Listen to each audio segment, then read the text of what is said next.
Bonjour à toutes et à tous, j'espère que vous passez un excellent sabbat. C'est un plaisir de vous retrouver pour partager ensemble toutes les bonnes nouvelles et les rendez-vous qui vont rythmer la vie de notre église d'Évry. Alors, vous êtes prêts? On va parcourir ensemble tout ce qui nous attend. L'objectif, c'est simple. Que personne ne manque les belles occasions de se connecter, de prier et de grandir dans la foi durant les jours à venir. Allez, on commence tout de suite par le plus urgent, ce qui se passe aujourd'hui même et la semaine qui arrive. Soyez bien attentifs.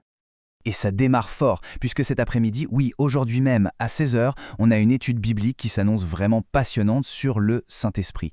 Qui est-il? Quel est son rôle? Comment peut-il nous aider concrètement? C'est vraiment un moment précieux pour approfondir notre foi. Ne passez pas à côté. Attention, information très importante, un petit changement dans nos habitudes. Notre moment de prière d'intercession change de jour, on oublie le lundi et on se retrouve désormais le dimanche matin de 5 heures à 7 heures et ça commence dès demain matin. Et pour y participer, rien de plus simple. Ça se passe sur Zoom. L'identifiant, vous le connaissez sûrement, c'est le 682 780 589. C'est lui même que d'habitude, donc facile à retenir. Notez-le bien.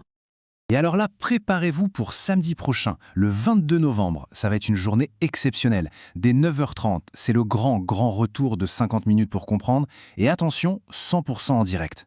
Et comme si ça ne suffisait pas, l'après-midi, de 16h à 18h, on aura la joie immense de célébrer un service de baptême. Vraiment, une journée à marquer dans vos agendas. Après les rendez-vous à ne pas manquer, parlons d'une autre façon de s'engager et de partager sa foi, par le chant, par la musique. C'est un appel à mettre vos dons au service de Dieu. Si vous avez le cœur qui chante, eh bien sachez que la chorale d'Évry, dirigée par notre frère Thierry Williams, vous ouvre grand ses portes. C'est une super aventure. Pour tout savoir, le plus simple, c'est de rejoindre le groupe WhatsApp. Et ce qui est génial, c'est qu'il y en a pour tout le monde. Pour les plus petits, la chorale des enfants se réunit les 1er et 3e samedis du mois en fin de journée. Et bien sûr, nos jeunes ont aussi leur propre groupe, toujours plein de dynamisme. N'hésitez pas. Maintenant, on prend un peu d'auteur. On change de perspective pour regarder un événement spirituel majeur qui arrive. Un temps fort mondial de connexion, de prière et d'unité. Il s'agit de la semaine de prière mondiale qui se tiendra du 30 novembre au 6 décembre. On démarrera le 30, on aura des temps de méditation et de prière chaque jour, et on finira en beauté avec une grande célébration le 6 décembre. C'est une occasion unique de se recentrer tous ensemble. Et la bonne nouvelle, c'est que nous ne serons pas seuls. Nous vivrons ce moment en collaboration avec nos amis des églises de province et du Mai. Et pour que tout le monde puisse participer, ce sera en mode hybride, soit en personne à l'église, soit tranquillement depuis chez soi sur Zoom.